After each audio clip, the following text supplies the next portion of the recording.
Então, boa tarde para todo mundo, todas vocês muito bem-vindas. O meu nome é Marcelo Mendes, sou terapeuta sistêmico, consolador familiar, filho da Zilda e do Marco Antônio. E hoje eu quero conversar com vocês a respeito sobre a saúde mental e o dia a dia. Mas antes eu quero começar falando para vocês que eu ignorava o Janeiro Branco, que é um mês específico que fala sobre a saúde mental. Eu sempre ouvi falar alguma coisa, mas eu nunca procurei me atentar, na verdade, em saber o que era. E uns dias desses atrás, eu assistindo uma palestra, aí que eu realmente eu tomei conhecimento, né, sobre a causa desse Janeiro Branco, no sentido de, né, de e nos chamar a atenção de todos nós de que quando nós... Boa tarde, Daniela. Que quando nós fazemos terapia, fazer terapia salva a vida e nos dá uma qualidade de vida e uma saúde mental minimamente adequada. Eu vou dividir aqui os slides que eu montei para a gente conversar a respeito um pouquinho disso. Vamos ver se eu consigo por aqui.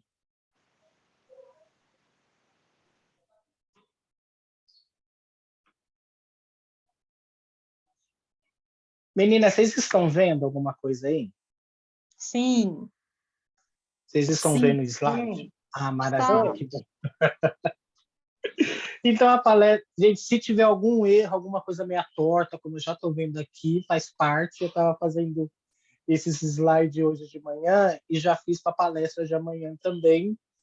E como eu só consigo fazer pelo celular, então as letras são bem pequenininhas, eu não enxergo muito direito, mas eu acho que dá para a gente acompanhar para ler.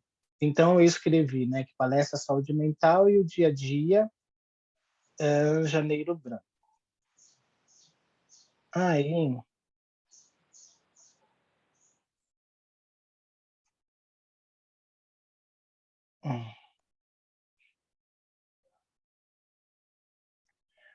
aí então, assim, né, o Janeiro Branco é uma campanha brasileira iniciada em 2014 que busca chamar a atenção para o tema da saúde mental na vida das pessoas. O mês de janeiro foi escolhido porque é nele que as pessoas estão mais focadas em resoluções e metas para o ano, ou seja, né, todos nós, quando se inicia um novo ano, a gente faz várias promessas, né, ou para si mesmo ou para o outro, né, eu vou parar de fumar, eu vou para academia, eu vou começar a comer um pouco menos, aquilo que eu não consegui realizar nesse ano, né, que se finda, então ano que vem eu vou retomar os meus projetos, eu vou retomar minha vida. Então, na verdade, todos nós estamos imbuídos de novas conquistas, né, de fazer novas coisas, em promover algumas mudanças, né, na nossa própria vida. Então, o mês de janeiro, esse é o começo do ano, o novo ano, esse ano novo que começa, nos traz otimismo, né? Aonde a gente possa se projetar no decorrer do ano e ali realizar nossas conquistas, nossos projetos. E eu achei bem legal essa sacada, né? Porque a campanha foi criada por psicólogos de Uberlândia, Minas Gerais, e busca incentivar as pessoas a mudarem suas vidas e buscarem o que faz mais felizes, né? Eu achei uma ótima iniciativa desse grupo de psicólogos que teve essa ideia, assim como o Setembro Amarelo, que é um mês que fala sobre o mês de prevenção ao suicídio, mas é um mês com foco específico só para né, que fala sobre suicídio mesmo, e esse mês de Janeiro Branco, ele vai falar sobre crises de ansiedade, de depressão, de síndrome do pânico, ele vai falar sobre várias coisas que nos traz uma instabilidade psíquica e emocional também, às vezes também até física por conta disso. Né? Uma pessoa que tem uma crise de ansiedade, por exemplo, ela não vai ficar só com uma crise mental, mas às vezes até física. Uma vez eu acompanhei aqui em casa uma pessoa que teve uma crise de ansiedade, eu nunca tinha visto, e eu achei a coisa mais horrorosa do mundo, que a pessoa realmente ela acredita que ela vai morrer. E é muito sério isso. Aí, eu fiz um slide aqui, né, falando sobre a saúde mental e o nosso dia a dia. O quanto que o nosso dia a dia contribui para muitas coisas que nos acontecem, que nos traz essa instabilidade psíquica e emocional. Então, no ranking primeiro aqui, eu coloquei a pandemia, o isolamento social e o medo de morte. Então nós estamos vindo de uma pandemia, passamos por uma pandemia, que o isolamento social e o medo iminente de morte foi um absurdo. Para mim que trabalho com eu que trabalho com hospital e na época da pandemia eu liberava e recebia óbito, né, gente, né, assim, né, que acabaram morrendo de Covid, eu fiquei com medo muito grande, não só em adquirir o Covid, mas de passar para meus entes queridos mesmo, né, principalmente aqui para o pessoal da minha casa.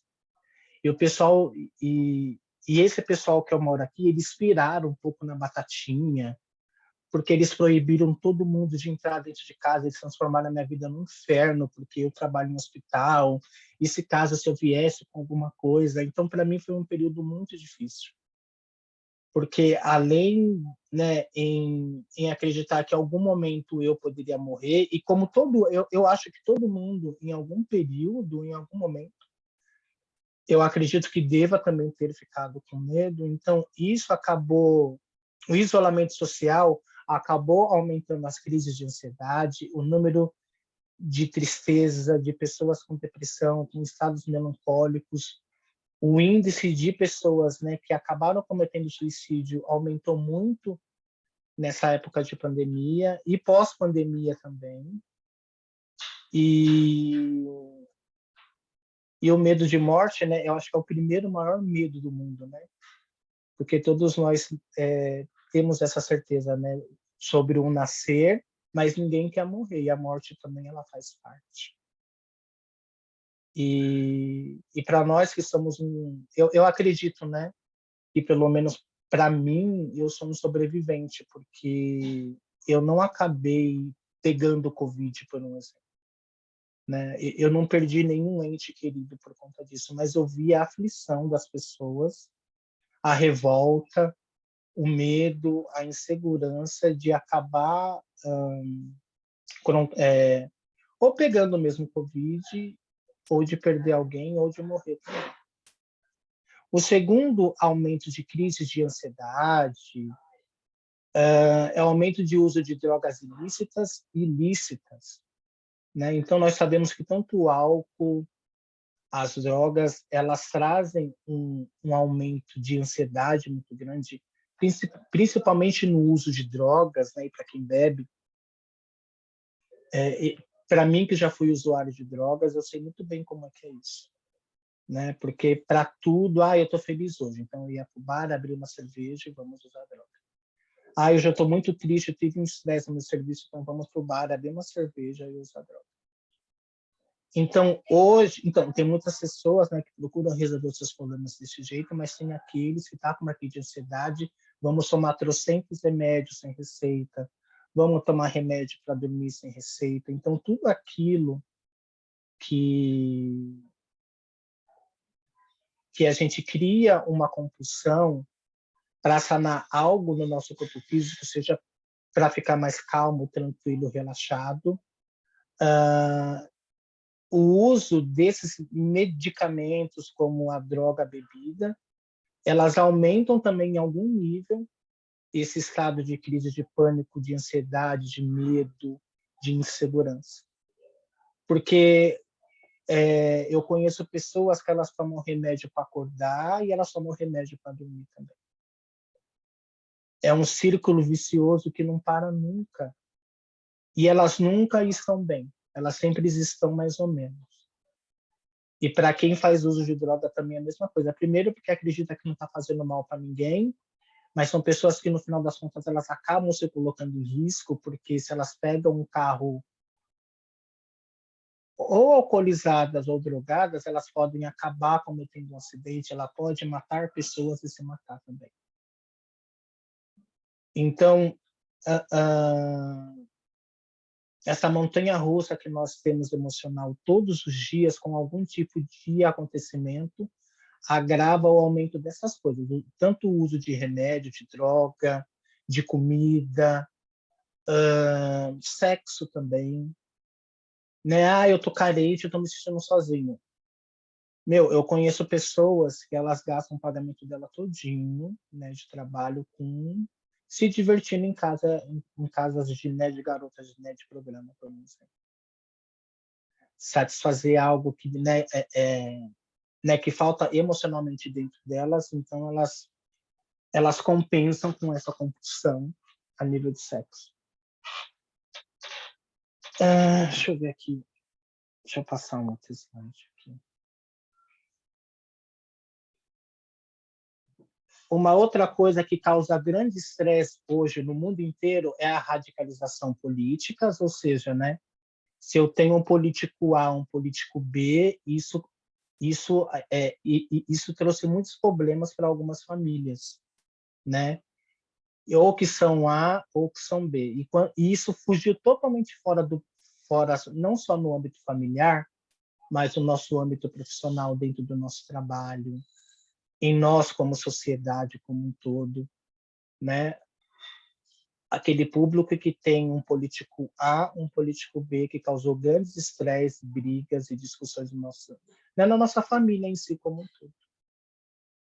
Então, tudo aquilo que traz algum tipo de fanatismo, extremismo, seja ele político, religioso ou esportivo, nos causa algum tipo de dano,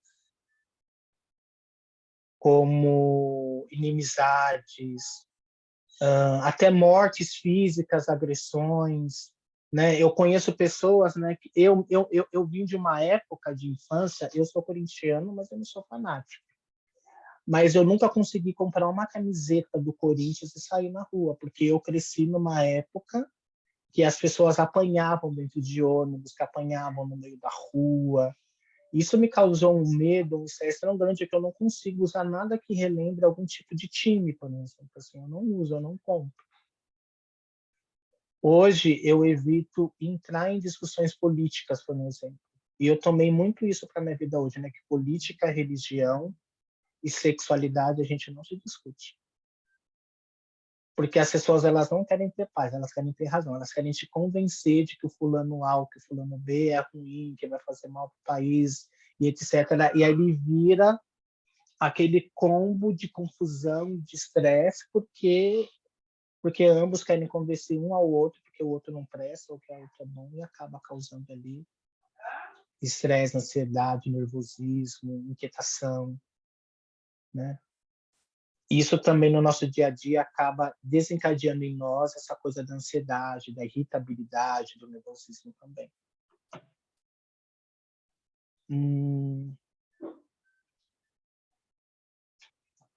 Eu coloquei algo aqui também como tempo de tela, né? Se entreter com celular, tablet, redes sociais e jogos. Eu acho que eu já disse já isso aqui em algumas outras palestras que eu já faço, chamando a atenção sobre a importância do tempo que as pessoas ficam nos celulares, nos tablets. Os jovens hoje, né? Na minha época, a gente brincava na rua de vôlei, de taco, de bolinha de gude, de empinar pipa, de sair correndo um atrás do outro e tantas outras coisas. As crianças já nascem com o celular na mão. É incrível isso hoje. Às vezes eu me levo para almoçar ou para jantar em restaurante, eu tô lá sozinho, aí senta lá uma família, o pai com a mãe, com os filhos ali adolescentes, cada um tá com o celular na mão até a comida chegar. Ninguém para conversar, por exemplo. Para perguntar, pô, como que foi o seu dia, como que você passou hoje, ou como que você está. Cada um se entretém ali no mundo. E outra coisa, as redes sociais elas acabam deprimindo as pessoas também. Um exemplo, nós vemos muitas pessoas, né, os artistas viajando, e posta foto em Ibiza, nos Estados Unidos, e não sei na onde, toda parte, eu, pobrinho, que estou aqui no Brasil, eu acho que a minha vida é uma desgraça, porque eu jamais vou conseguir aquilo. Eu jamais vou conseguir almejar um corpo perfeito, bonito, igual ao do fulano ou do ciclano. Eu jamais vou alcançar uma felicidade que eu acho que as pessoas têm numa publicação de uma foto, por exemplo. Isso acaba criando estresse, depressão, inquietude, ansiedade, nervosismo, porque eu fico me comparando com os outros, com aquilo que eu vejo nas minhas redes sociais. Se eu sou uma pessoa, um youtuber, por exemplo, que vive de likes e de compartilhamentos, eu fico 24 horas acessando a minha rede social para ver quantos likes eu ganhei, quantos compartilhamentos que eu tive, o que as pessoas estão dizendo. Isso cria um estresse e um nervosismo muito grande. Em muitos casos, isso leva também para casos de suicídio. Eu recordo, acho que uns 2 anos atrás, de um jovem adolescente fez uma brincadeira nas redes sociais falando que era homossexual, e os amigos começaram a ridicularizar esse garoto, e ele foi lá e cometeu suicídio. Apesar que ele em si ele já tinha ali um quadro ali depressivo, mas isso foi um gatilho para, né, para que ele acabasse cometendo auto-extermínio. Quantas pessoas que usam as redes sociais para denegrir pessoas? Inclusive, eu estou aqui hoje, aconteceu um fato ontem de não sei quem compartilhou algo de um dos familiares que eu moro aqui, denegrindo a imagem dessa pessoa, acabando com ela, chamando ela de tudo quanto era nome, e expondo algumas coisas da vida dela, e foi horroroso. É horrível isso, porque para porque como que essa pessoa pode receber isso, por exemplo? No Nordeste do nosso país, tem aquelas jovens, né, que se apaixonam pelo primeiro garotinho, e ali esse garoto pede uma foto íntima, alguma coisa, essa garota pega, ela manda uma foto dela de sutiã ou de qualquer outro jeito, esse jovem acaba expondo essa menina depois vai lá por conta da vergonha da família e dos vizinhos, ela acaba cometendo suicídio. Então é muito grave essas coisas nas redes sociais, com aquilo que a gente está conectado, com aquilo que a gente posta e com aquilo que a gente vê também. Né? Isso também cria em nós também um estado de estresse e de ansiedade. Uma outra coisa que eu quis pontuar aqui foi a crise econômica que nós atravessamos hoje aqui no Brasil, acho que no mundo inteiro também, a questão do desemprego, as pessoas que estão devendo, por exemplo, né, que não conseguem pagar suas dívidas, parece que quanto mais o tempo passa, mais enroladas elas ficam e não conseguem pagar nada. A fome e a insegurança alimentar também. Isso também causa estresse, causa nervosismo, causa crise de ansiedade, causa insônia, causa tudo aquilo que o corpo físico possa sentir de pior, preocupado se vai conseguir ou não arrumar um emprego, se vai conseguir pagar o aluguel pelo menos esse mês hoje, ou a conta de água, a luz, são várias coisas que também que acaba desencadeando em nós algum tipo de estresse, né, de preocupação. Essa coisa de se ocupar o tempo inteiro em procurar resolver algo que muitas das vezes não depende só da gente, depende do outro. Uma pessoa que está procurando emprego, por exemplo, tem muitas pessoas que elas saem para procurar emprego, né, que acabam saindo para procurar emprego e elas não conseguem.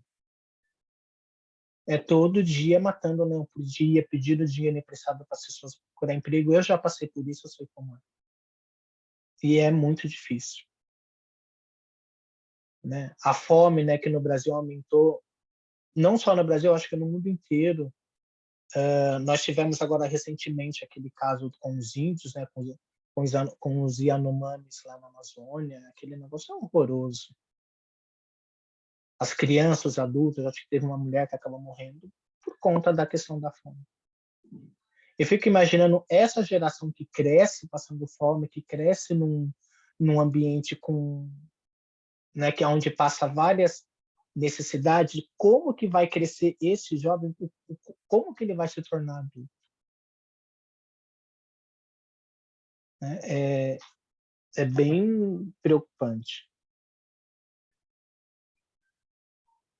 E para a gente, eu coloquei também sobre a violência na TV, filmes, plataforma de streaming, etc., né?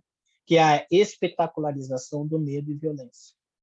Esses canais de televisão que a gente vê que são sensacionalistas, né, que fala de desgraça o tempo inteiro, e de morte, e de assalto, e de roubo.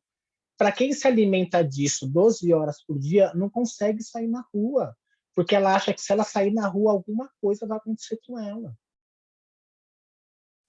Eu conheço pessoas, né, que assistem esse tipo, de canais, né, de televisão, né, que repete a mesma notícia o dia inteiro e a noite toda também. E eu conheço pessoas que quando saem na rua tem que sair de carro, não anda a pé, só anda com 2, 3 juntos, não sai sozinha, porque ali, né, elas têm crise de pânico, com medo de que alguma coisa possa acontecer com elas, ou um assalto, ou alguma violência. E então quero chamar a atenção aqui que isso também é uma forma em nos causar algum tipo de estresse também, né? A gente se alimenta disso acreditando que em algum momento possa acontecer com a gente também. Não quer dizer que estaremos livres disso, mas a gente parar a nossa vida por conta disso também acaba sendo prejudicial, né? A gente não conseguir sair de casa, por exemplo, porque nem na época da pandemia, né? O isolamento o isolamento social trouxe isso para uma questão de saúde pública, mas eu conheço pessoas que não saem de casa até hoje com medo de contaminação, que nem se vacinaram. Eu coloquei também a crise ambiental, né? Porque a destruição, o desmatamento da flora e da fauna. Tem alguns jovens, como a Greta Thunberg, a Greta alguma coisa que eu não vou lembrar o nome, tem muitos jovens que têm essa preocupação de como que nós adultos iremos deixar o mundo para eles amanhã. Porque a gente vive como se a gente não houvesse mesmo amanhã. Nós vemos hoje a destruição da Amazônia, por exemplo. Né? Eu moro aqui em São Paulo, né? Essa região aqui onde eu moro, dificilmente aqui hoje tem praça com uma árvore, por exemplo. Que tudo está construindo prédio. Quando eu ando de ônibus, todo lugar está tendo algum tipo de construção. Aquilo que era verde não tem mato nenhum, porque ali vai ser construído algum prédio, alguma coisa. E isso tem causado preocupação em alguns jovens, né?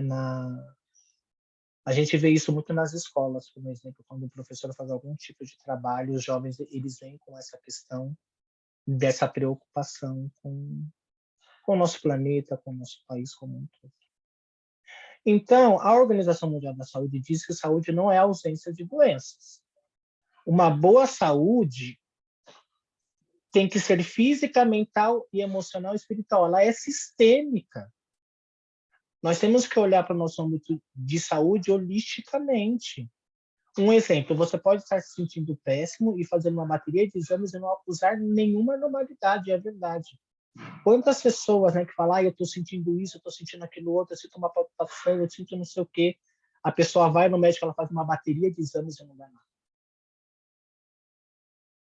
Ela não tem absolutamente nada. Um médico um pouco mais experiente atende com a questão de hoje, dá para ela lá o diazepam, ela toma, ela se acalma, ela não tem mais ataque cardíaco, ela passa a dormir melhor, ela não tem mais nada. Então, uma boa saúde, ela tem que estar nesses 4 níveis alinhados. Fisicamente, mentalmente, emocionalmente, porque também não dizer espiritualmente. Porque a pessoa que trata do seu espírito através da fé, e não importa que fé que seja essa, às vezes possa até ser em fé em si mesmo, a gente pode ter algum tipo de melhoria. Mas ela tem que ser nesses 4 níveis. Se é só num e não é só no outro, ali temos um problema. Porque uma coisa ela vai puxando a outra. Que nem um exemplo, tudo começa na mente. Uma mente enfermiça é um corpo doente. Porque tudo começa na nossa mente, as coisas boas, as coisas ruins. Mas isso eu quero falar melhor amanhã, porque amanhã eu vou falar sobre as doenças na visão sistêmica. E assim, o quanto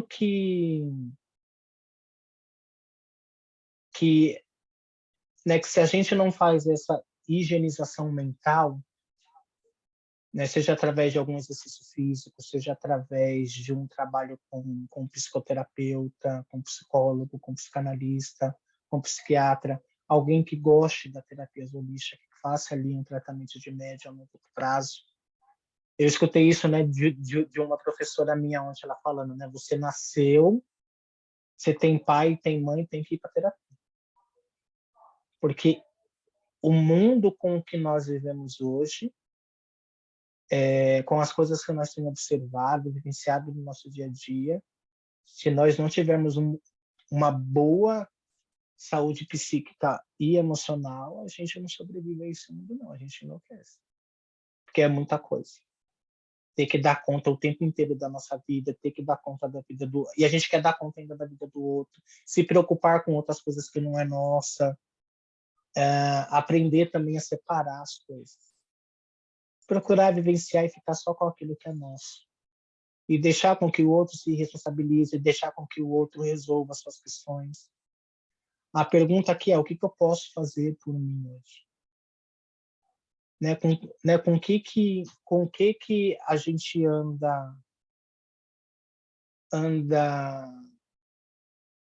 anda se vinculando com as coisas com que a gente anda assistindo, como que está a nossa vida? Quem sou eu hoje?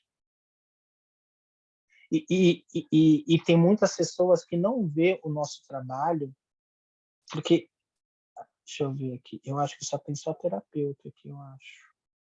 Mas eu não vou ficar funcionando muito. As pessoas, elas não veem um trabalho de um psicólogo, por um exemplo, com o devido valor que ele merece. Ah, eu não preciso, não. Eu estou sentindo, eu estou triste hoje, mas daquilo eu consigo resolver. E entra ano e sai ano, a pessoa ela não sai daquilo. E a gente vê uma mudança drástica naquela pessoa física, porque ela engorda ou ela emagrece muito.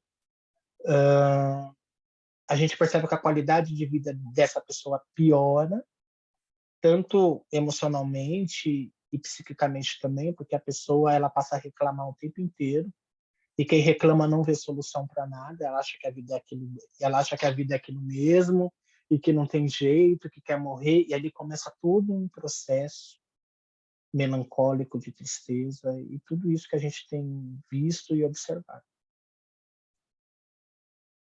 Meninas, é isso que eu gostaria de comentar com vocês hoje. Agora, tá vendo? Agora é o maior trabalho agora para me sair desse troço agora. Quer ver? Vamos ver se eu consigo tirar esses slides daqui. Não, tá vendo? Eu já arrumei um problema aqui. Isso já vai me causar um estresse já rápido. Um nervosismo, porque eu não vou conseguir tirar o negócio aqui. Gente, alguém quer falar alguma coisa? Enquanto eu dou um jeito aqui. Alguém quer perguntar, falar, complementar? Você, Valéria, que é psicóloga, Ellen, que é terapeuta, Daniela. A Daniela está fazendo uma mandala, né, Daniela? Aí. Eu estou fazendo um mobile aqui dos chakras. Uma amiga minha que faz barra de axis em mim, ela encomendou e aí eu tô pintando. Já fiz a parte que eu gosto de fazer, intuitiva, de montar o desenho, agora eu tô pintando. Vou fazer o último agora. Ah, maravilha, que bom. Mas você estava falando, né, dessa questão da ansiedade, né? Eu estava comentando com você, né, sobre o trabalho voluntário que possivelmente eu vou fazer, estou esperando a aprovação, né, da diretora lá do CAPS, e eu estava conversando com a minha amiga que é assistente social lá, e a gente estava falando sobre isso, terça-feira, né, que eu fui,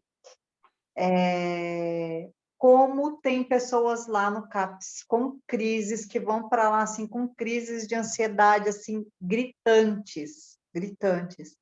Tem casos bem sérios lá de tentativa de suicídio, enfim. Mas ela disse que o maior público que frequenta o CAPS é o público que tem sofrido aí de ansiedade, e é onde eles estavam interessados no meu trabalho para estar fazendo alguma oficina lá com eles, enfim. O tamanho da crise de ansiedade que as pessoas vêm desenvolvendo, né? E assim, não procurar ajuda, né, Marcela? Muitas pessoas têm aquela noção assim, ah, vou procurar ajuda, se eu for procurar um psicólogo, vão falar que eu sou louco, se eu for procurar um psiquiatra, piorou. Existe ainda muita força, né? Eu já ouvi pessoas da minha família. Quando eu fui fazer minha primeira terapia, meu pai faleceu em 2004, em 2006, início de 2006, eu fui fazer terapia, né? E assim, pessoas da minha família falaram: Nossa, o que está acontecendo? Você está louca? Eu falei: tô louca, tô louca, qual o problema? Vou me tratar. E assim, eu respondia assim, porque são pessoas que não adianta você explicar, ah, eu vou fazer porque eu estou sofrendo o luto do meu pai agora que eu estou sentindo a partida dele, a saudade que me traz, mesmo eu sendo kardecista, entendendo toda essa questão, né, da parte do kardecismo, né, do desencarne e tal, eu ainda sofri, ainda tive meu luto, percebi que estava demorando muito para passar, percebi que estava passando por uma fase muito problemática para mim, muito difícil, e eu vi que já estava se estendendo para um ano, até um pouco mais, e aí eu fui buscar ajuda, né? E assim, graças a Deus, eu sempre tive amizade, as minhas melhores amigas, né? Sempre foram psicólogas, né? Então, eu sempre tive pessoas do meu lado falando, olha, busca apoio, busca ajuda, né? E eu não tinha preconceito, eu não tinha dinheiro para pagar, na verdade, né? Na época. Mas a hora que eu consegui juntar um dinheiro, eu fui fazer tratamento. E eu escuto pessoas da minha família, eu tenho, né, o meu primo, ele é dependente químico desde os 15 anos. E assim, a família dele ali, a mãe, a irmã, eles entendem que o buscar ajuda psicológica, psiquiátrica, apoio do AE, apoio de grupos terapêuticos, é humilhação. É o entendimento deles, é o processo deles.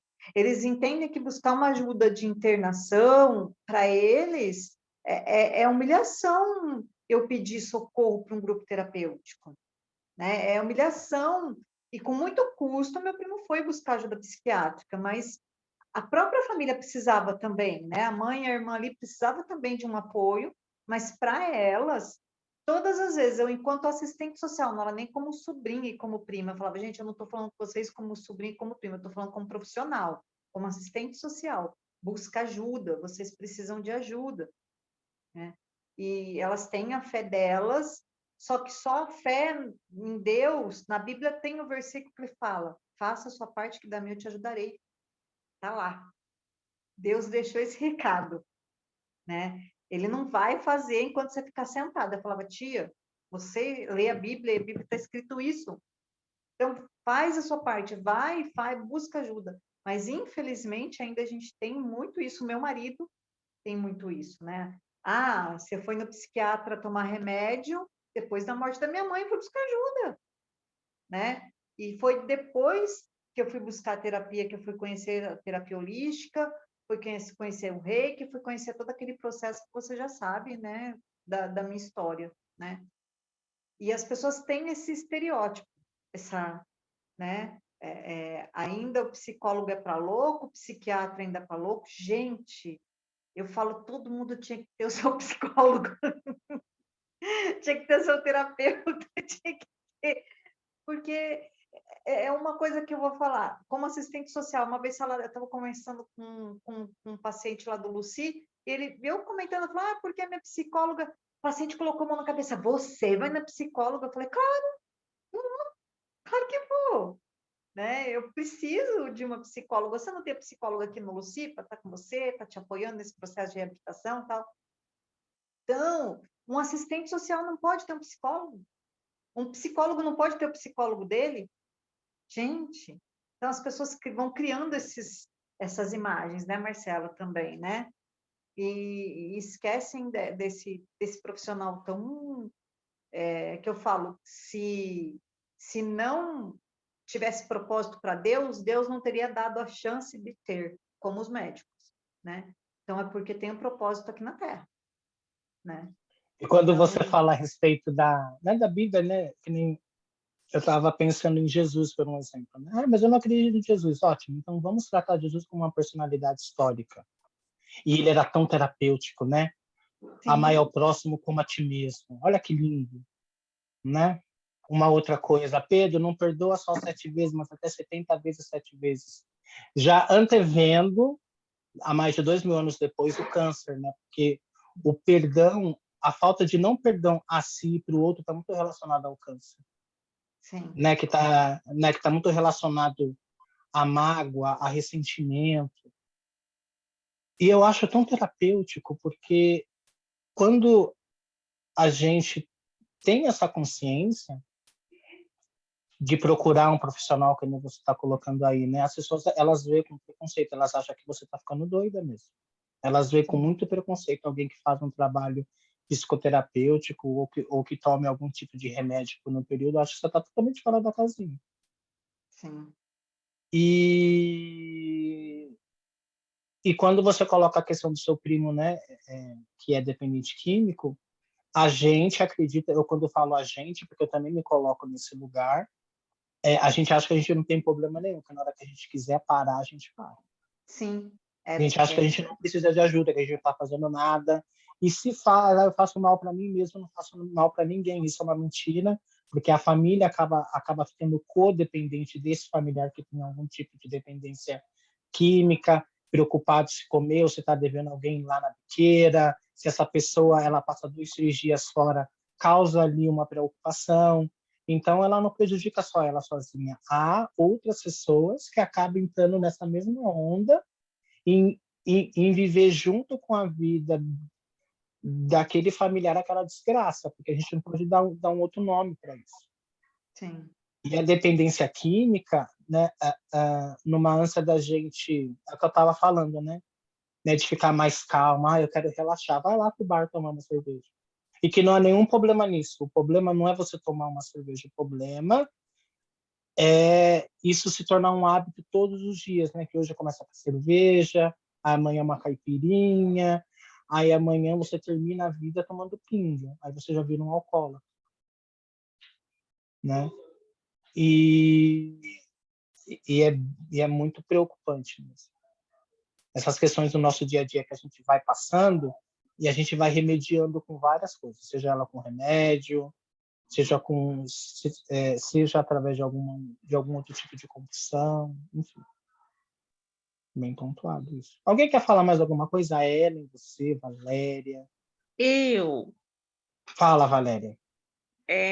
uma das questões que eu vejo assim hoje em dia que tem afetado bastante a saúde mental pós-pandemia, porque na pandemia as pessoas ficaram em casa, né, que não podia sair. Eu não fui uma delas, eu trabalhava na Secretaria de Assistência Social de uma prefeitura, então eu trabalhei muito na pandemia, né?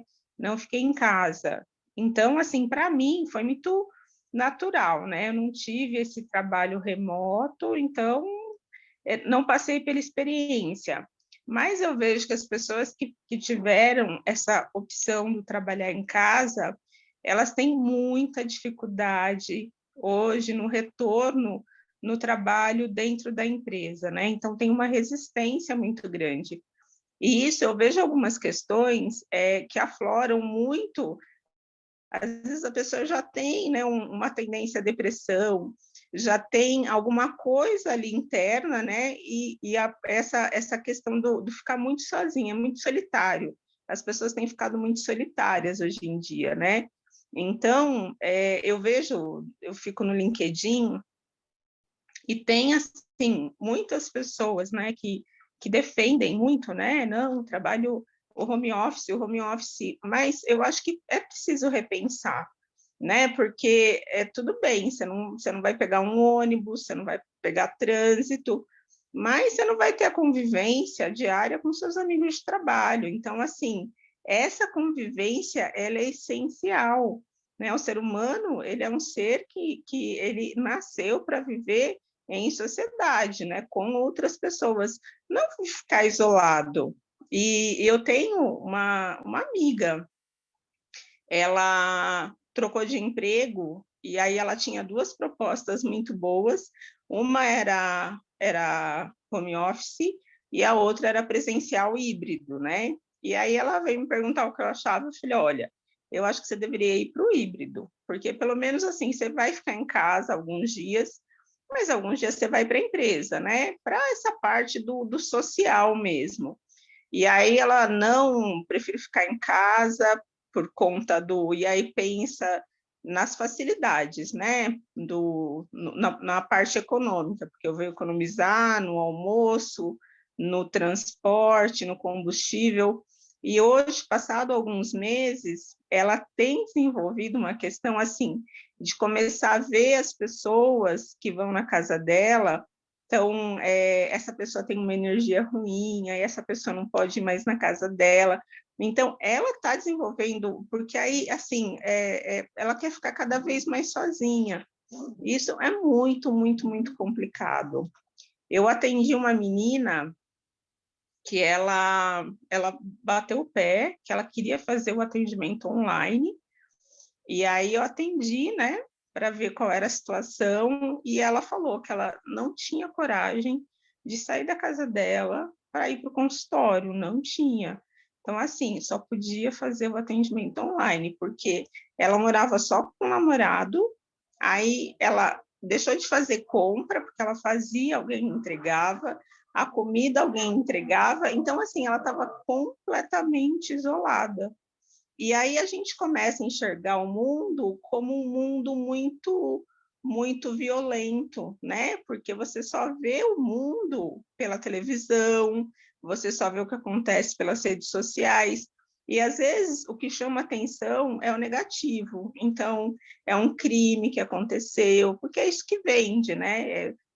Falar que está tudo bem não vende. Então, essas pessoas estão pegando uma visão de mundo muito negativa.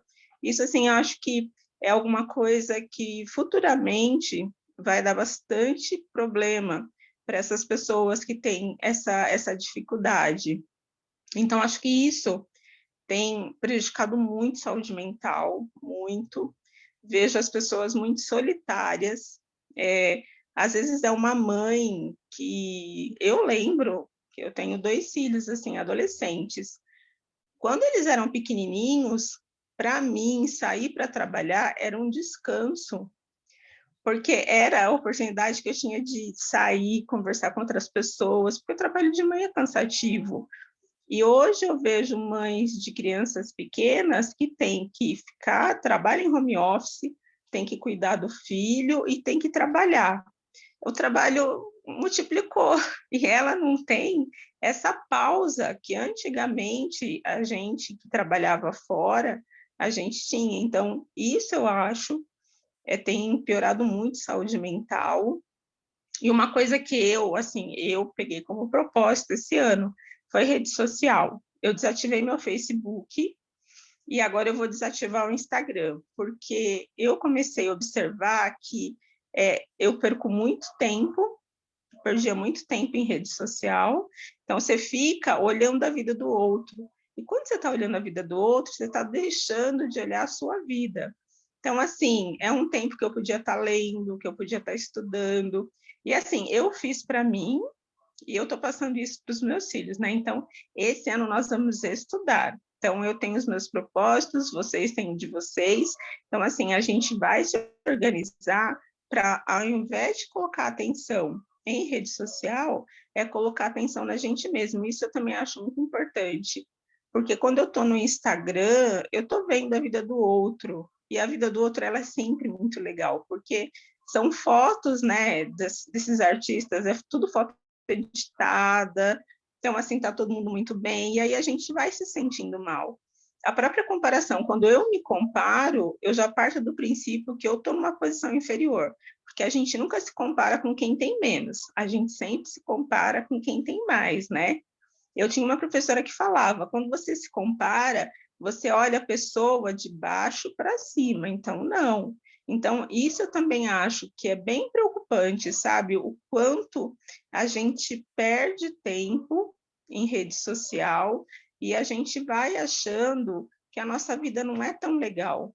E isso, assim, é uma ruptura mesmo, né? É o vou cortar ou vou diminuir muito e vou direcionar, canalizar a minha atenção para mim mesmo. Isso eu acho bem legal e comecei a fazer isso esse ano e eu já vejo assim, já vejo que eu estou muito mais assim focada, então vou fazer isso, vou fazer aquilo, assim com o tempo mais bem aproveitado. Isso eu também acho bem bacana. Ah, legal, Valéria, você pontuou várias coisas importantes, né? A primeira delas, que infelizmente esse negócio de trabalhar home office ele chegou para ficar. Sim, Tem alguns bancos aqui, pelo menos aqui em São Paulo, muitos bancos fecharam porque deixaram de pagar aluguel e não tem muita demanda de pessoas. Eu posso falar por mim, por um exemplo.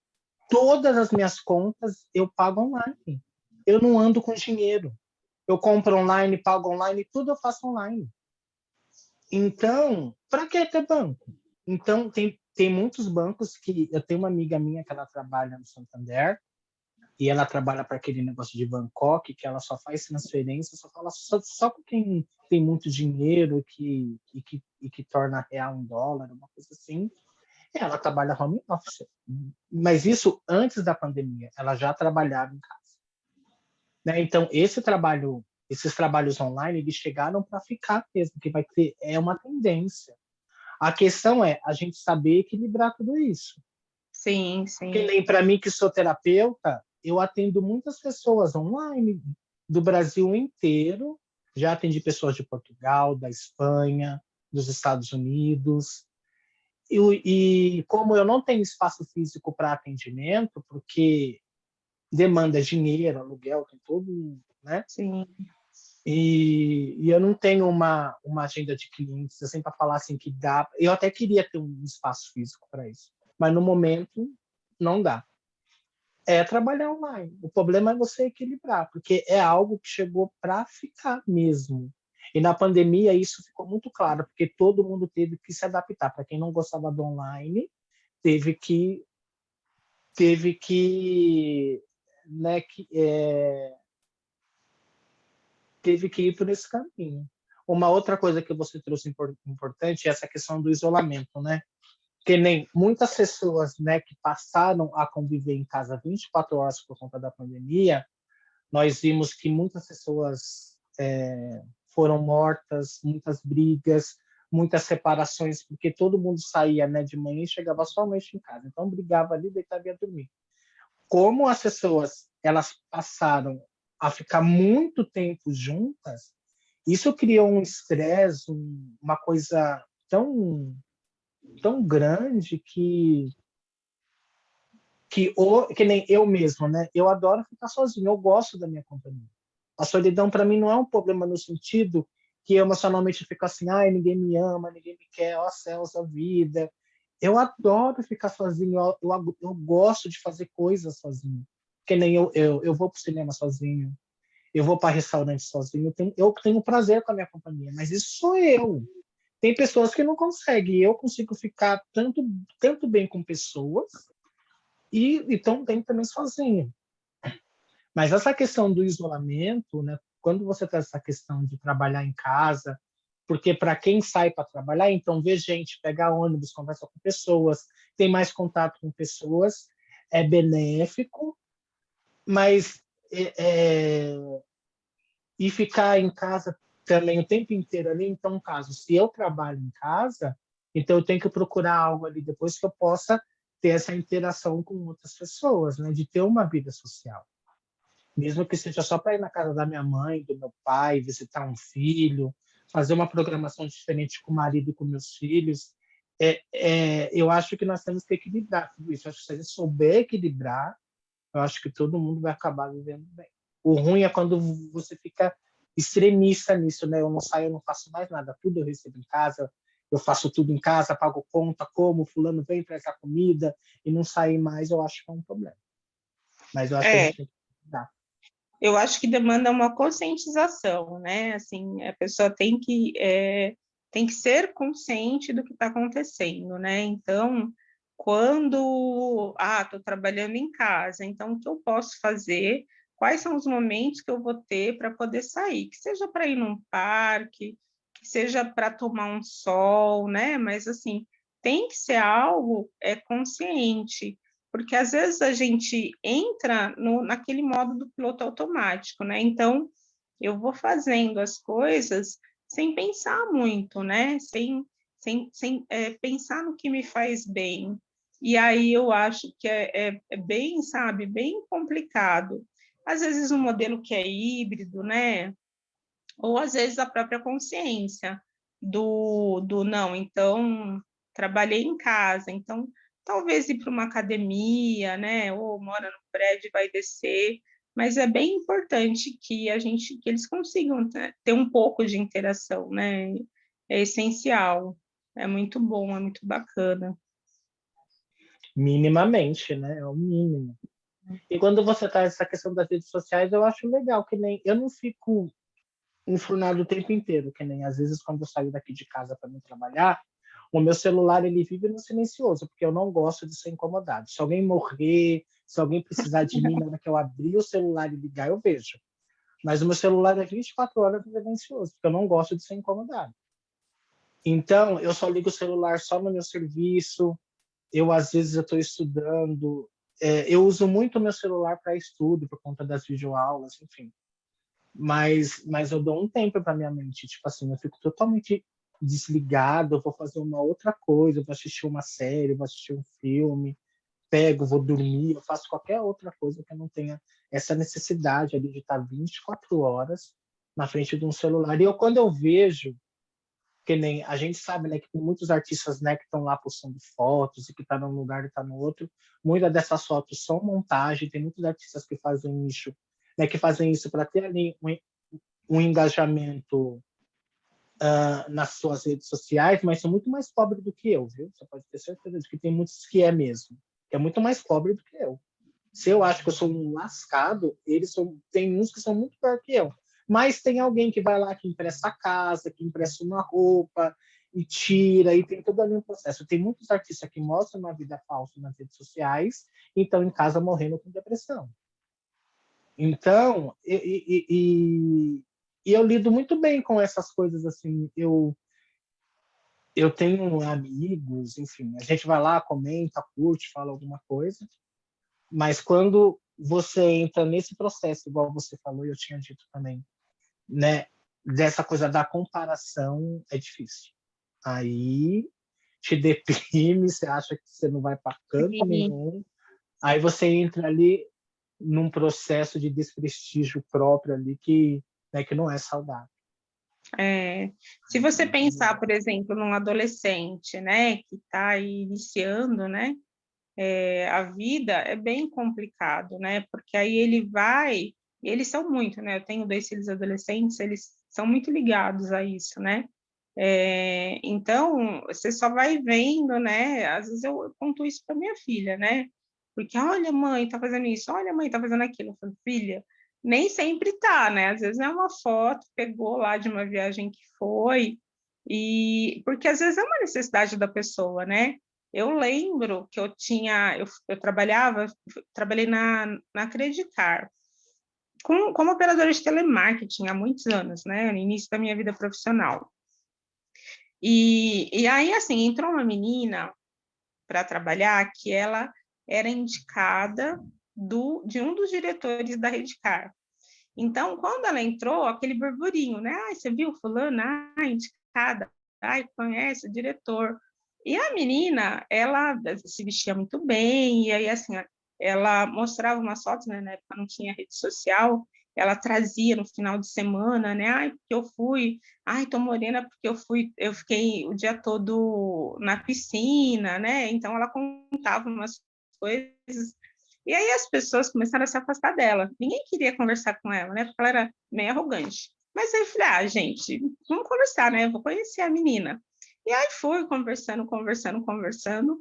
Aí um dia ela me contou porque ela falava que ela morava no mesmo prédio que o diretor da Redcar, que o pai dela era zelador.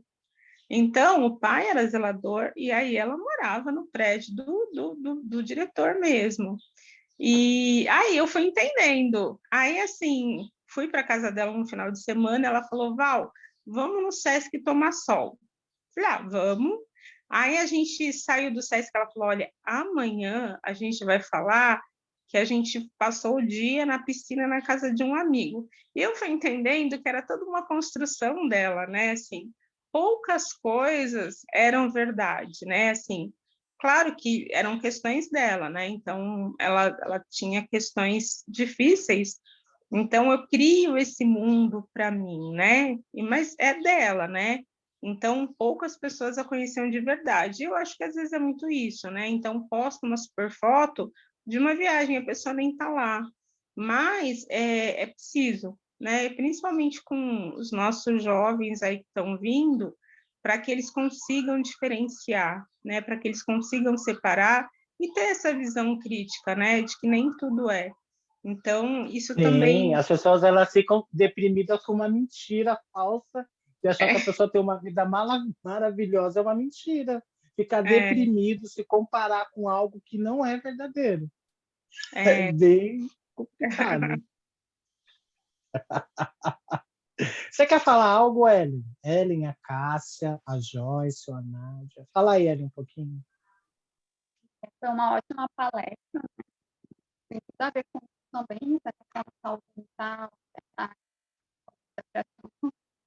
E quando você mencionou das mídias sociais, né, das influências, eu me lembrei também de uma jovem que era influência, foi abandonada um dia antes do casamento dela. Então, o que ela fez para não demonstrar, né, a tristeza dela, ela mascarou, então ela casou com ela mesma. Só que muitas pessoas começaram a atacar ela pessoalmente, né? Dizendo que era solteira, depois ela acabou se suicidando no outro dia. Então, às vezes a pessoa, né, ela quer aumentar seu amor próprio e tudo mais, as pessoas julgam, né, pelo julgamento de outras pessoas, não entender que a pessoa dela. Então, ela não queria jogar tudo aquilo, né? Ela quis mostrar para ela que ela poderia se amar, mas não teve o apoio necessário, né? Nem teve tempo para ter o apoio necessário. Foi muito rápido os ataques que ocorreram e fizeram ela tirar a própria vida. Então, as redes sociais, às vezes, as pessoas têm esse negócio de comparação, né?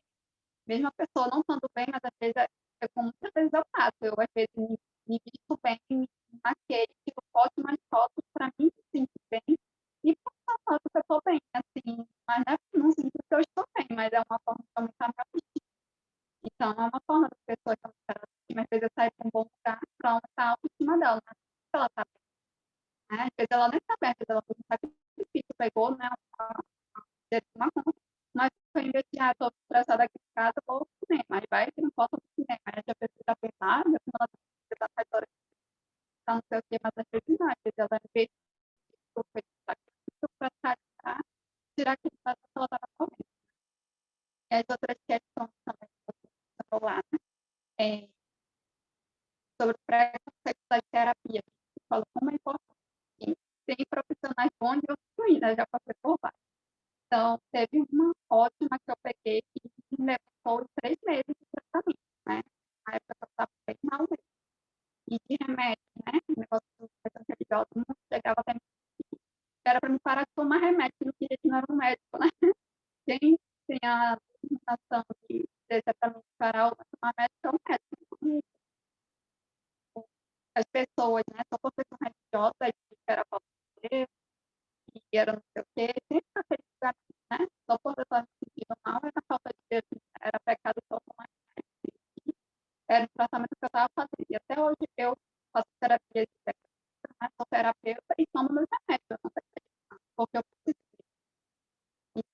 médico fala que eu ainda preciso dele, porque eu não vou deixar de tomar ele. Então, a terapia é o passo. Eu sei que eu sou dependente do remédio, né? Mas é algo assim, que enquanto eu precisar, eu vou tomar. Porque é melhor a gente estar em equilíbrio do que estar em desequilíbrio fazendo mal a outras pessoas, ajudando outras pessoas. Não, eu estou com um remédio para tratar minhas questões. E procurando a resposta, tipo assim, vou me dando melhor comigo mesmo para me lidar com as outras pessoas. Porque né, nem sempre, quando a gente não sabe mais, a gente não vai saber lidar com o outro. Questão de redes sociais, teve época que eu ficava muito viciada também, mas eu saber como ter equilíbrio também nessa parte. Você começar a focar para que você vai usar a rede social, para só olhar a vida dos outros ou para você também fazer divulgação do trabalho, estudar, ter vários tipos online gratuitos. Então, tem várias ferramentas boas que você pode utilizar também, né? Nas redes sociais, então, não é só igual a televisão, né? A TV depende do canal que você vai colocar. Se você colocar naquele que for ruim, né? Só vai ter coisa ruim. Num filme bom, você vai ter coisa boa. Então, equilibrar a parte também de sair, né? Eu também estou falando de começar a sair mais. Então, eu tenho que melhorar isso em mim, né? Já despertou uma reflexão. E várias outras questões aí que o Marcelo falou também, da questão de o médico não dá nada no exame que acontecer com o pessoa, mas às vezes pode ser verdade. A pessoa está sentindo que tem um problema e o exame não dá nada, como aconteceu, né? Você sabe o que a passou. Ela estava sentindo as dores 2 dias antes da pessoa de socorro, fez o exame. O eletro não deu nada. 2 dias depois, ele ficou. É uma coisa. Então, às vezes pode ser um erro, né? Então, é bom procurar vários médicos assim, para ver vários diagnósticos diferentes. Não só é humano, né? Mas humanos e as máquinas fiscais. Então, eu tive que passar por esse processo de trabalho, também psiquiatra, nem todos foram bons comigo, né? Alguns já passaram realmente errado. E eu tive várias crises, né? Erradas até me adaptar, que era o que me dava bem, depois não dava mais bem, trocava, e assim foi. Ao longo do tempo, trocando, né? Assim como eu troco de terapeutas, é normal. E tem uns que a gente dá mais, outros não, porque às vezes tem uns que querem forçar uma barra, né, para dizer que eles são melhores, mas não é assim que funciona. A gente tem que olhar com carinho, tem que sentir essa pessoa. Tem uns que só tem vários diplomas, mas não sabe tratar bem o outro, né? Tem aquela empatia que a gente procura, porque às vezes só quer ser acolhido, né? Às vezes a gente não precisa ser julgado, porque já basta outro pessoa julgando, né? Outras vezes eu me calei da outras pessoas, até pela minha formação de funcionária. A gente perguntava de mim se eu comia, perguntava de mim se eu tinha força para fazer massagem, porque eu era terapeuta. Chegava do nada, e eu não fiz nada para a pessoa colocar me dizer, né? Me culpar por essa existência, né? Não por existir, né? A minha existência incomoda as pessoas. Eu tenho mexer com ninguém, as pessoas até mim, né? Me ofender do nada. E várias outras situações aconteceram essa mesma coisa, né? Foi quando eu comecei na situação familiar, né? Isso é dele, não é meu, então eu não posso me importar se ele está confortável, né? Com algo que é dele. Talvez ele não consiga, né? Ficar magra como eu, então ele se incomodou com a minha magreza. Dizer assim, né? Porque quantas mulheres se matam fazendo cirurgia plástica para ficar com o corpo igual meu, né? Se eu como ou não como, já não é problema dele, é meu, mas eu me alimento bem. Tanto que eu faço vários projetos para me engordar, já fiz academia para engordar. Dieta para engordar, né? Já fiz também. Já fiz exame de hormônio, já tudo normal, mas eu falo que é metabolismo acelerado e também quando a gente é do calibre, né? Quando o pai da mãe, meus pais realmente eram mais quando era jovem. Então, tem vários fatores. E teve um médico, meu último psiquiatra, que eu deixei de ir com ele, porque ele me julgou pela minha aparência. Ele achou que eu era anorexia. Tanto que meu logo tá mais anorexia. Por ninguém magra, assim, que eu não sou, porque eu sei que é anorexia, né? Até quando você acha gorda, né? E quer ficar magra, sendo que eu nunca me senti gorda. Então, como é que a anorexia você nunca me senti gorda? Eu nunca me senti gorda. Então, foi um diagnóstico errado dele, foi do psiquiatra dele. Aí eu deixei de ir com ele. Aí eu acho que não tô mais ele. Eu chorei naquele dia, né? Porque ainda me ofende quando as pessoas ficam falando. Porque cada um é triste. Então, eu acho desse negócio da saúde mental, a gente começa primeiro nos aceitar, né? E buscar também a gente, né? Nós, no outro, não julgar, se a pessoa não se perguntou, não vai falar coisas. A pessoa não quer ouvir, porque às vezes aquilo que tu acha que é normal falar para ela, pode ofender ela, pode ser a fraqueza dela, pode colaborar para a sociedade. E ela quer se curada, não querer mais sair na rua com medo de ser julgada, como foi comigo. Né? Eu cada vez fiquei mais identificada, porque quando eu saí da minha função lá da lugar, então eu me sentia, porque eu aqui ninguém fala nada. Então, eu não estando aqui, as pessoas lá fora não vão falar. Então, era uma coisa que eu não rebatia, eu não tinha aquela coragem de rebater, eu já tenho. Se a pessoa não falar, eu já respondo, né? Mas muitas vezes eu me calo. Mas nem sempre foi assim. Acaba que a gente adoece um pouco quando a gente cala.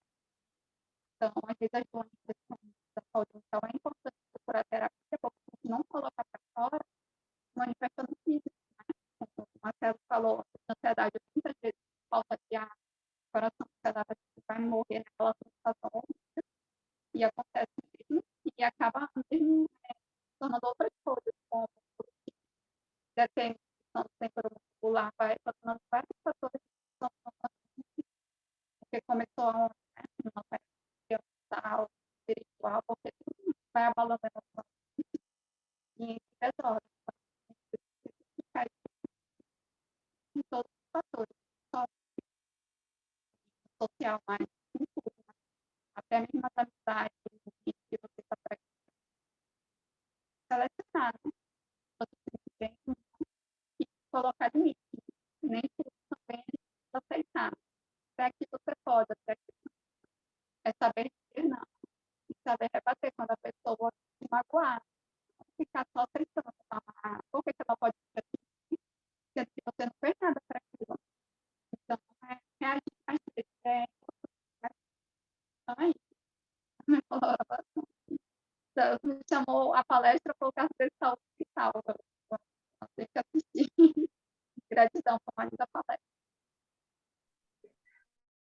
Eu que agradeço a sua contribuição, né? E você começou falando lá da menina que cometeu suicídio, né? Que é esse poder que a gente dá para as pessoas, né?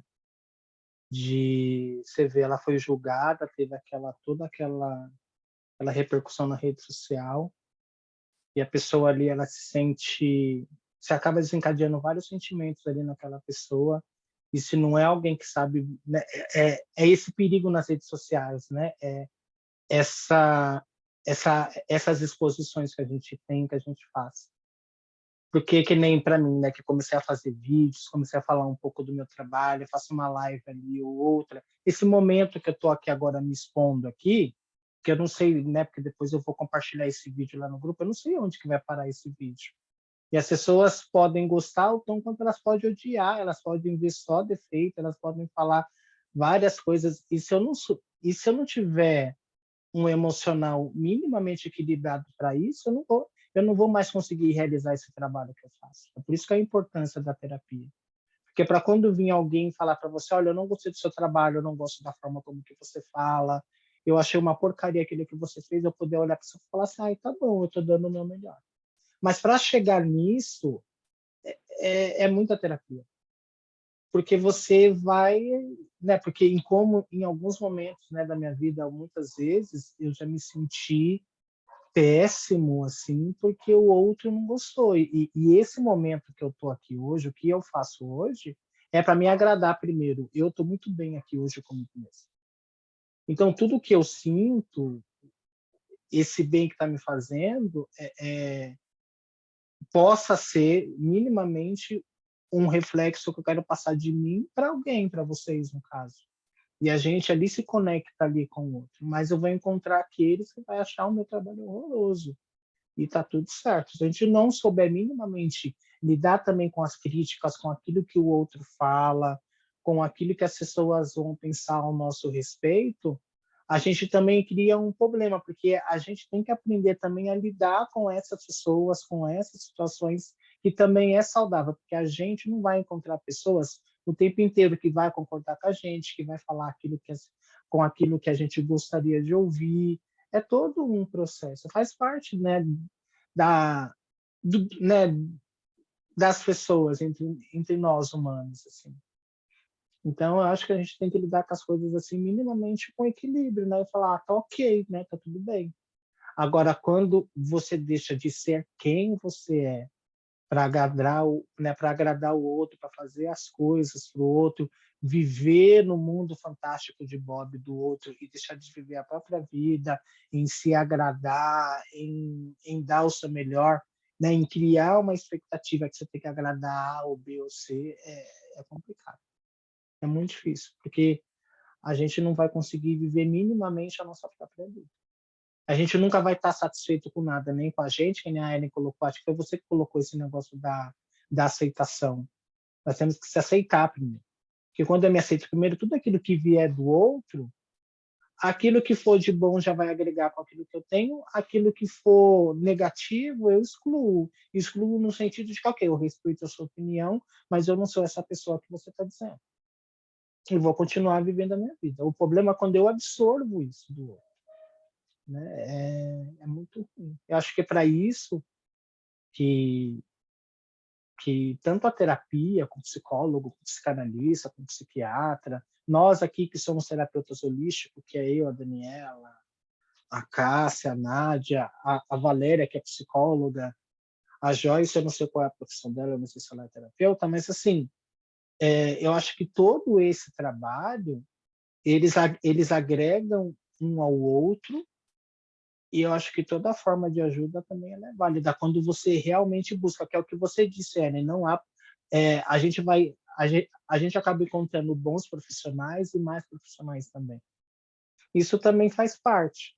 E quando eu coloquei aquela questão assim, né, porque às vezes a pessoa ela faz uma bateria de exames e não dá nada, é importante, né, ainda bem que você chamou a atenção sobre isso, né, no que eu disse, que eu não quis dizer que a pessoa... Eu acho que nós temos que sempre procurar uma segunda, até uma terceira opinião.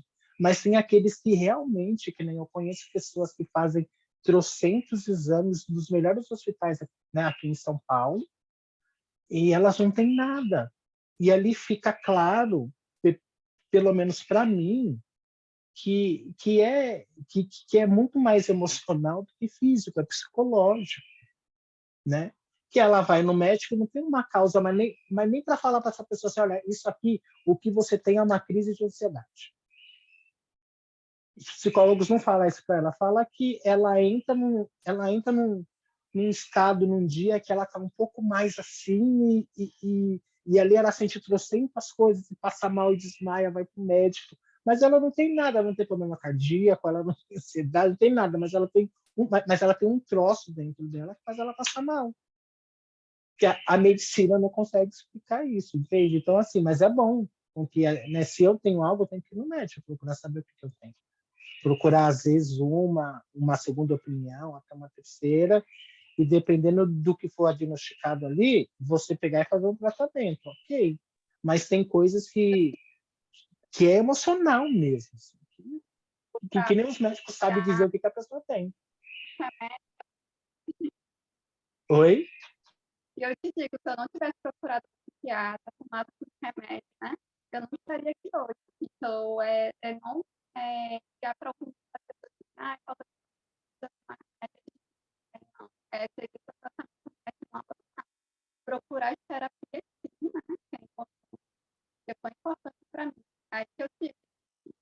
Se eu não tivesse ido, né? Mesmo com aquela época, que foi há 20 anos atrás, que iniciou, era muito preconceito para procurar um psiquiatra. Muitas vezes as pessoas falam assim, que eu estava doida realmente. Então, as pessoas não entendiam. Hoje já é mais aberta, né? Mas antigamente, a pessoa me olhava com um olhar de julgamento na própria família também, né? Uma vez eu fui a minha falando, eu não estava doida, eu fiquei maculada com ela.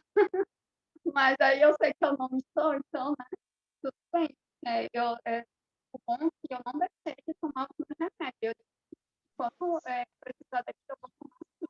Não vou deixar de tomar porque alguém acha que Deus vai curar tudo. Não, Deus vai fazer a parte dele, mas eu tenho que fazer a minha. Se eu estou precisando do meu remédio, Deus botou o quê? Né? Profissionais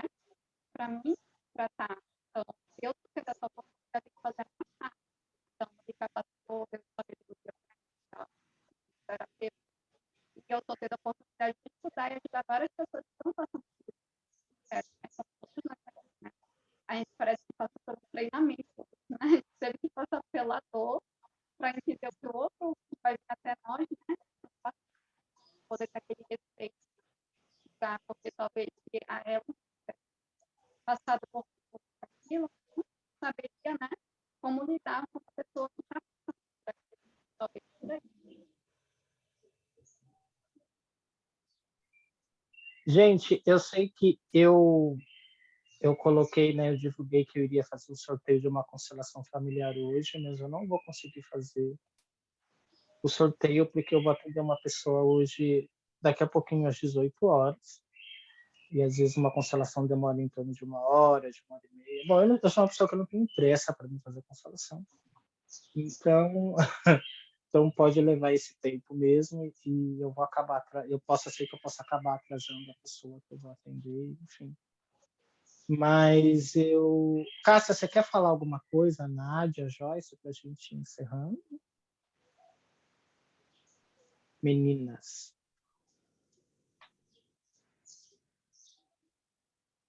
Cássia, cadê tu? Nádia, Joyce.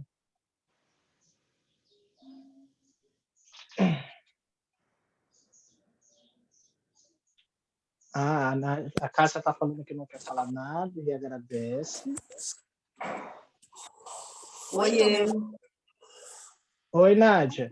eu só não posso ligar o vídeo, tá?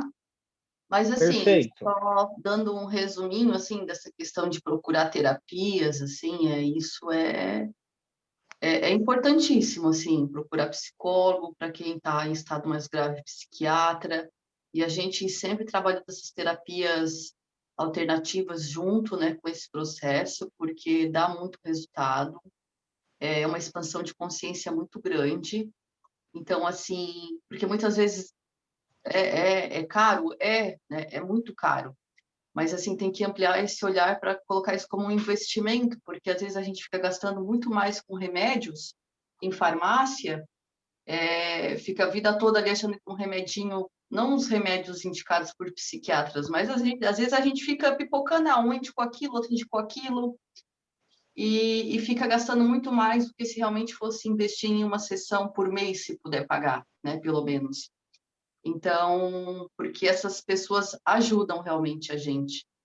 E é um processo assim mesmo, de começar e a gente entendendo as coisas, ter atitudes diferentes, e dá muito resultado e salva muitas vidas, assim. É que eu estou trabalhando ainda, por isso que eu não posso falar muito, tá? É Tá isso, bom, gente. Nádia. Tá bom, Nádia, gratidão. E é verdade, todo o trabalho terapêutico é um investimento. E é um dinheiro muito bem investido. Porque a terapia, ela ajuda e ajuda. Acho que todo o processo terapêutico, né? Porque cada um só vai só até um ponto, né? A psicologia, ela vai só até um ponto. Os psiquiatras, junto com a medicação, só vão só até um ponto. O psicanalista só vai só até um ponto. A constelação familiar só vai só até um ponto. Tudo só vai só até um ponto. E quando você consegue juntar outras técnicas com esse trabalho psicoterapêutico, você dá uma guinada de 180 graus na sua vida quando você está disponível realmente a olhar com sinceridade e com realismo para a sua própria vida, olhar para você. Né? Eu acho que muito desses processos, não importa ele qual seja, depende do quanto que nós também estamos dispostos a mudar, a ressignificar, a mudar e a transformar a nossa vida. Porque até para isso, eu pagando, eu projeto isso na mão do meu terapeuta, por exemplo. Porque eu acho que ele tem que resolver os meus problemas, já que eu estou pagando, então ele sempre vai ter para mim uma solução. E terapia não é isso. Né? Nós temos que ter consciência disso. Eu vejo muitos profissionais que vendem ali o próprio trabalho, né, oferecendo mundos e fundos e mostrando ali um mundo fantástico da Cinderela e eu que também sou terapeuta, eu vejo de um outro lado, é um trabalho onde eu facilito um processo que eu junto com a pessoa, a gente vai dando ali um espaço para que a pessoa, ela sozinha, ela consiga caminhar. Aí eu fico meio preocupado com isso, né? Porque depois a pessoa ela vai te cobrar aquilo. Então, para mim, que sou terapeuta, eu procuro ser minimamente um pouco responsável no sentido de chamar atenção para essa pessoa que chega para mim num trabalho de constelação familiar. Eu facilito um processo, o processo é seu. E juntos vamos olhar para isso. Mas não que eu vá resolver o problema dela, não que eu vá aconselhar ela, não que eu vou resolver o problema dela. Isso eu não tenho uma pílula mágica, como não tem pílula mágica em lugar nenhum. Então, tudo eu vejo como um processo. E quando a gente está disposto para olhar para nossas dores, para olhar para quem realmente a gente é, acolhendo a nossa sombra, junto com o nosso aspecto luz, acho que a gente chega num ponto que dá para viver minimamente saudável, equilibrado, feliz, harmonioso. E é o que eu torço para todo mundo que está aqui, né? Que a gente consiga minimamente ficar bem, focar naquilo que é bem, tirar os projetos, né, da mente, concretizar e realizar aquilo que a gente veio fazer, se conectar com o nosso propósito de vida, se conectar com a vida, com a alegria, a tristeza, a melancolia, as perdas, a morte, o luto, tudo isso faz parte.